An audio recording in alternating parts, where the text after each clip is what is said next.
It's Amanda. Hey, it's Alex. This is Night of the Batman. First things first, it's June, so happy Pride. Okay, now that that's out of the way, you wanna lead in? Yeah, I thought you were going to host this one. Well, I mean, I am, but I just wanted to say happy Pride.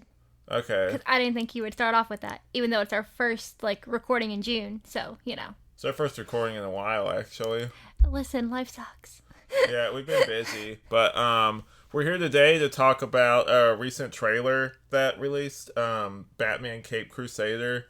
It's basically it's produced by Bruce Timm. It's more, think animated series, but more film noir type vibes to it. Is that how you kind of describe it? Period piece kind of. I was telling you earlier, it just made me think of Batman Noir. Not Batman, Spider-Man Noir. I'm so sorry. Yeah. I don't know. I think it'll be good. I was telling you that with Batman, I feel like you don't get a lot of really good fresh takes on these characters, so you're just spoon-fed the same, especially with the villains, the same thing over and over and over again. Yeah. Did you want to get into how they're different? I can just speak to specifically Harley Quinn's character design. Yeah. The Jester look is magnificent. I love it. I also love that they changed up the colors, because I feel like the whole idea of her being in black and red or blue and red has been ingrained since her introduction in Batman the Animated Series. And I think her classic look hasn't really changed much since then. Yes, you get her in hot pants and crop tops, or leather pants and crop tops instead of a Jester suit, but the general vibe is the same. Whereas this one, she looked like a clown doll, and I speak to that because my grandma who lived with me growing up collected clown dolls. That's interesting.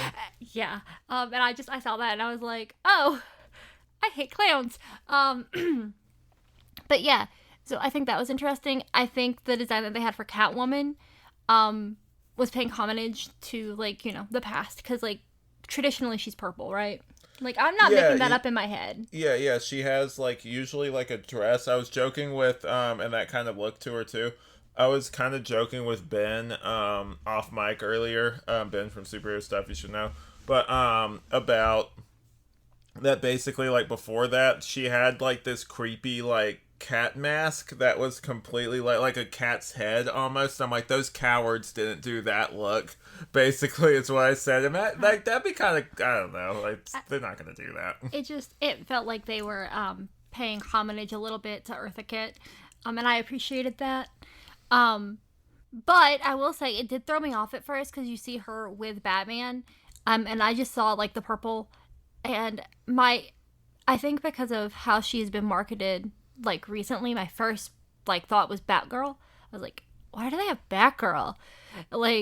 He doesn't have Robin, why would he have Batgirl? You said Batgirl? Yeah, I said that was my first thought when I saw the costume with the purple was Batgirl. Oh, okay. Because of how she's been marketed recently. Well, with the purple and the yellow. Well, Barbara Gordon is in this show. Did you not recognize her?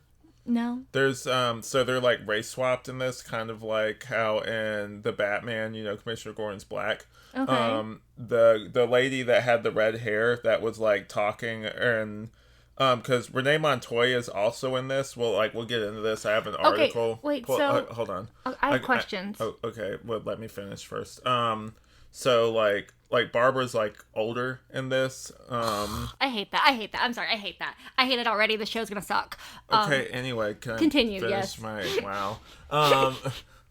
Anyway, this is how she is off mic sometimes, guys. But so she's a little different. I think she's working with the police in this. And I don't know, like you said, they're doing some things differently. I definitely had a harsher reaction at first. I guess we'll get into how the characters are different now. You had a question though. Well, no, I was gonna ask, what, do they make her older? But you answered it. No, I hate that. We don't know how much older. I don't care. I hate that, because so my favorite thing about Batman is the Bat family. Uh-huh. Not even canon Bat family. I love Fannin, Bat family. And so To be fair, we don't know. But we don't know yet. Like, we don't know much about it. But go ahead. Yeah. So like I don't know. I don't like when they like change the ages too much with like, the kids in the Bat family. Like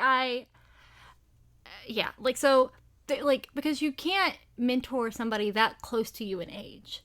Well, we don't know what they're going to do yet. Well, I know, but, like, if they raised her age like that, then there is no way she's going to be Batgirl unless they do a thing, because it's Bruce Timm, unless they try to set her up with Batman, which is just, ugh. Before we go off in that direction, let's go over here and, like, learn a little bit about the characters. Sorry for interrupting you earlier, by the way. But, so, like, I'm pulling up this article from Batman News. It's titled, Batman Cape Crusader cast and crew discuss new show. We're not gonna read the whole thing. We're just gonna kind of go briefly through, like, some highlights, basically, some things that pertain to this. So, I'm gonna scroll down to the part that's just about, well, we could talk about, like, Bruce Timm and the James Tucker, who's like one of his frequent collaborators. So like this is a feature from Vanity Fair, like they pulled from this for this. They said showrunner Bruce Timm and character creator James Tucker provided some thoughts on making the show. Quote, I'm a huge noir fan, and that's pretty much what we do exclusively in this, said Tucker. It's such a period piece. I mean, I've done all kinds of Batman. He worked on Batman the Brave and the Bold. That's like that was like his baby. But he also did, like, Justice League as well. But no one has quite done this for animation yet. I'm interested to see how they do the noir take, though. Just with, like, my little experience with noir, which is, like, what I read when I did, like, noir in college. So, like... And what I talked to you about against your will, basically, when I was going through my little noir phase for a minute. Yeah. Yeah. But, like, listen, The Postman Always Rings Twice is a great literary work, and everything else is crap. Yeah. I'm paraphrasing from, like, one of my American Lit professors. And at the end, I'll get into my thoughts, but I thought we'd get into the characters real quick, because I did have some harsher thoughts at first. But, so Tim, obviously Bruce Timm, who's a major part of the animated series in the 90s, added, there were certain things that I had in mind back in the early 90s for the original Batman the Animated Series that I didn't get to do. I wanted to do this emotionally messed up version of Batman who's extremely aloof and almost inhuman.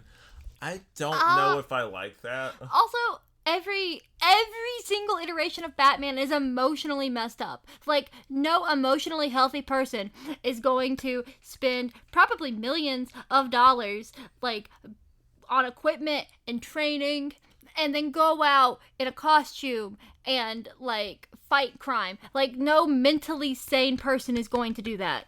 Superman does that.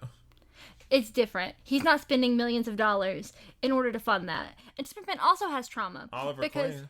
Again, trauma. Oliver Queen in the comics is much more, like, chill. Anyway, like, there is something, I feel like, just fundamentally wrong with every single vigilante. Like, there is some amount of, like, trauma, something that they need to work out in therapy. And I'll even say that with Superman, because you know what?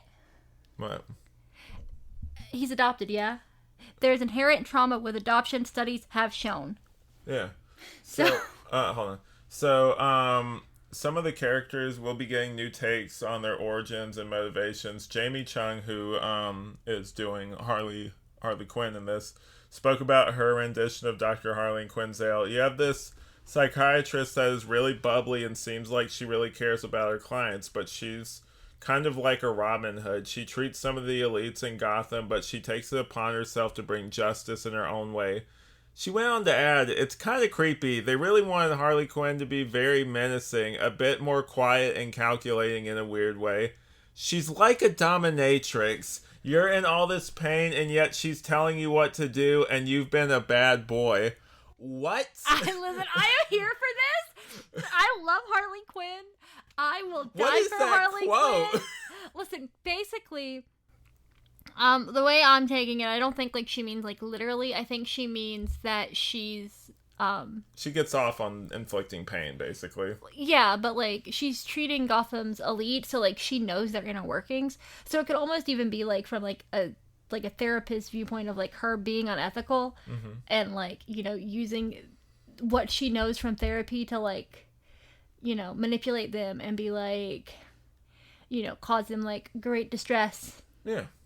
I don't know. I could be trying to read way too much into it because I do that. I mean, and it's like, so like we'll get into Batman as well. So, the actor form. As to Batman himself, Tim said that Hamish Linklater landed the role due to his take on Bruce Wayne's voice. We had a lot of people who were pretty good Batmans, but almost no good Bruces, said Tim.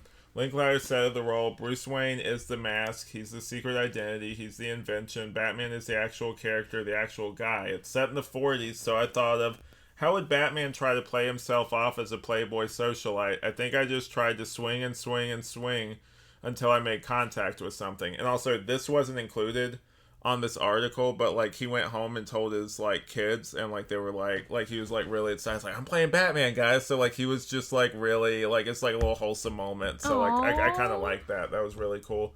And then I was talking to Ben as well, and he was kind of saying that so in this Beware the Batman kind of has a Harvey Dent that's very much like against Batman, and I think that's the take a little bit, but I think the take is different for the scarred side, and that the scarred side is his good side.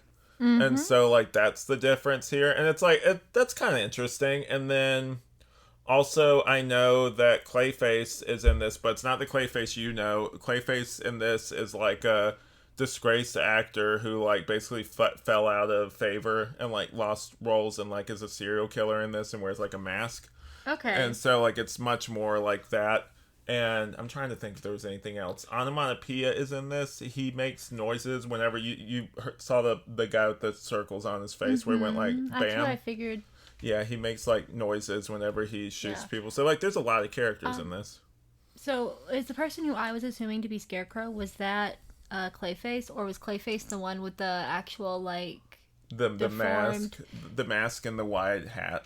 I don't know who the person was with the indent on his face. Hold on, let me look and see if they have a villain list. Okay, so I assumed that Clayface was going to be Scarecrow, but I think the character designs are really interesting. Let me just look. You keep going. I'm probably like I will watch the show with you. I am gonna warn you that like I'm gonna be a little bit sad because my boy's not in it, and that's fine. It's fine. And I don't know how I'm gonna feel about them having Barbara be older. Like if she's like around Bruce's age, I don't know how I feel about that. Yeah. So basically, I'm going to look and see if I can find a villain list right now. But I guess I'll just go ahead and go into my my thoughts about it while I'm doing this. So I initially was very harsh on this. So the Penguin's going to be in it as well. I don't know if we really touched on him much. He's not really in the trailer that much. He's more just in the shadows. We don't really even get a good look at him. But you can tell he's the Penguin. Like I feel like they don't change the Penguin's look like ever, which they shouldn't. I think he's iconic. Okay, so we did also see Firefly in there as well. He was the one with the goggles on and everything. Mm-hmm. And yeah, so we still don't know a lot about this show yet. Hold on, this is one. Oh yeah, Gentleman Ghost is also in it. Oh, Natalia Knight, who I'm not that familiar with, but like here's a better look at Clayface in this show. And then there's Renee Montoya also. She's like a cop. And apparently her and Harley Quinn are going to be in a relationship together. Mm-hmm. And they didn't say anything about Joker yet, so we don't even know if this version... Maybe this version won't have a Joker. I doubt they can resist it, to be honest with you. Honestly... Oh, Gentleman Ghost as well. It's going to be a villain. Sorry, I dropped my phone. That's okay. But I honestly thought the Joker is so overdone in my opinion. Like I am so tired of them having the Joker and everything. Like he's not that interesting of a villain. IMO. His backstory is not good. I don't find him compelling in the way that I find some of the other Batman villains to be compelling. Yeah. I don't know. Maybe it's because they've been forcing the Joker down our throats since Jack Nicholson. Well, with this one, I would like it just because it would be a more retro one, and it would be like, we've never really seen, I was telling Ben this, we've never really seen like the the whole like he threatens people on the radio and then kills them kind of thing. We've never really seen that It's version giving of the Alistair. story yet. It's giving Alistair And so we from have a. Has-Been. I'm pulling up a an image of what Harley Quinn's gonna look like in That's this. not Harley Quinn. That is Harleen Quinzel. That's Doctor. Oh, then why is it right below Catwoman? That's just Or Catwoman. above Catwoman, I'm sorry. These are just leaks. These are leaked images. But see, that says Renee Montoya, but that's actually. Are you sure? I'm pretty sure. And is Because Natalia? look, the faces are the same. See, it's right there. Their faces look the same. Because we saw. Let me double check. Because you guys can't even see the image I'm looking at, but let me just double check real quick. But yeah, I don't really have much else to say. It was a trailer. Let's see this, because she's sitting in the chair right there with the papers. Sorry, I was making sure we're looking at an image right now of. See. Okay. Yeah. But I don't know. I'm interested to see what they do. But like, the more we talk about it, the less excited I get. If that makes any sense. It's like the more I learn, the less like I'm excited. You know. Yeah. We also have a more traditional looking Alfred, or like a Golden Age Alfred, where he was like. Where he looks like the Penguin. Where he was a little bit more heavy set, but yeah. And then yeah, so like I'm looking forward to it. I was originally a lot harsher to it. My personal opinion on it is it's not different enough. And after X-Men 97, you kind of have to be better. Like it's the standard's up now. You know, like you have to. And this, I was telling Ben this earlier when we were talking about this. I feel like in like we've unlike with X-Men 97, we've kind of been with like Bruce Timm's version of stuff for like a while. Like he's done further works in it and done more things in that universe, and like we've seen his takes with like different stuff. So it's like we've never been without it basically. And so this just feels like it's kind of on the same level of maybe like a slightly higher budget version of one of the DC direct-to-video things. And I'm like, the animation didn't really impress me. I don't know about you. But, I don't know. I think that it's not different enough for me personally. In some ways, it felt like at first that they were making, like, arbitrary changes just to do it. Like, with Harvey Dent making like like even his face, like Ben pointed this out to me, like it's like flipped, so like it's on this side instead of like it's supposed to be the scarred side supposed to be on one side, it's on the other side with this, and the good side I guess is the scarred one, which I'm like, that just seems like you guys are running out of like new ways to do these characters basically. I think that's interesting though, because the good side represents like all the struggle that he's been through and like remaining good throughout that, versus like his pretty side being the bad side, because beauty allows you access to things and allows you privilege. Yeah, I don't know, that's an interesting take, I guess. But maybe it's because I'm too like I've seen just so many different versions of it, but like I wasn't like Misha Collins deserved more and deserved better. IMO. Yeah, I'm gonna basically wait and see. But it just feels kind of like a few years ago there was like he did like kind of like an homage to the Golden Age, which it was like a little short for Batman's anniversary. Bruce Timm did this, and it just feels like a longer version of that. And I'm like, I'm not opposed to it, but like especially with how that Batman looks, I was having a hard time not expecting Kevin Conroy's voice to come out of it, and that was the other thing too, which obviously I know like there's nothing they can do about that, but like I do think that maybe he should have changed. I don't know how he would do it, but maybe change the look more, because it's just reminding me too much of the animated series, and it's just mostly because of his art style. But I don't know. I'm willing to be won over. I wasn't really knocked back by this. I think the second time watching it, it was a little bit better. The music was good, and the trailer I actually did like that. And overall, like I'm willing to check this out, but it just doesn't seem like a fresh enough take to me. But I'm willing to check it out. I think it's just I personally disagree. I do think it's like a very fresh take. I just don't think it's a take that is like made for me. If that makes sense. Like there can be fresh takes and it just not land with certain um would you call me a fan? Should I call myself a fan? I don't know. I think that you have very strong, like, I don't know. Because for me, I think you like certain aspects of Batman's world, but I would not describe you as, like, I would say I am very much like a fan, obviously. Like, I am very much, and that might be why I'm a little bit more cynical about this than probably you are, because I've seen so many different versions of Batman. You know what? No, like, I'm gonna say that I am a casual fan. I'm not a fangirl. I'm not a fan. I'm a fan of Batman, much in the same way I'm like a fan of. Okay, I'm not gonna say Pokemon because I have a Pokemon tattoo. Much in the same way I'm like a fan of Spyro, where like I love the video games, I love the originals, but like I don't know all the lore. I'm not like invested.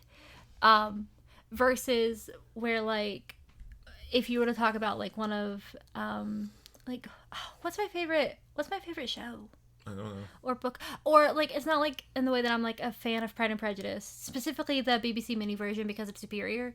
Like I like Batman, but like I'm much more a fan of like the fan and takes of Batman. Like I like fan theories. I like content made. You like the about... minutia of it more than the actual content itself. Yeah, it's like when like you watch. It's like Harry Potter fan fiction is better than Harry Potter. You know, it's like that. Like, Bat Family fan fiction is better than actual Batman comics for me because it gives me the, like, warm, fuzzy feel-goods that I like versus, like, stressing over, like, action. I don't know. I'm not an action girly. We know that. Yeah.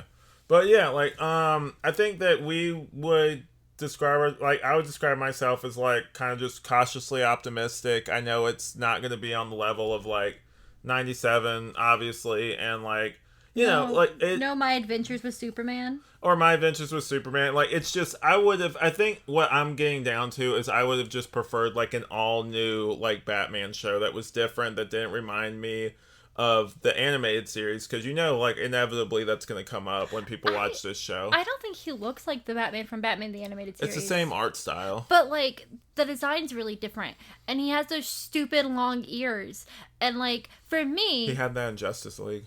They're so dumb. But for me, like it makes it look very distinct from the style of Batman the Animated Series.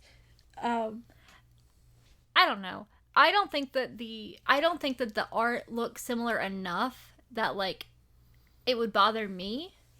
Yeah.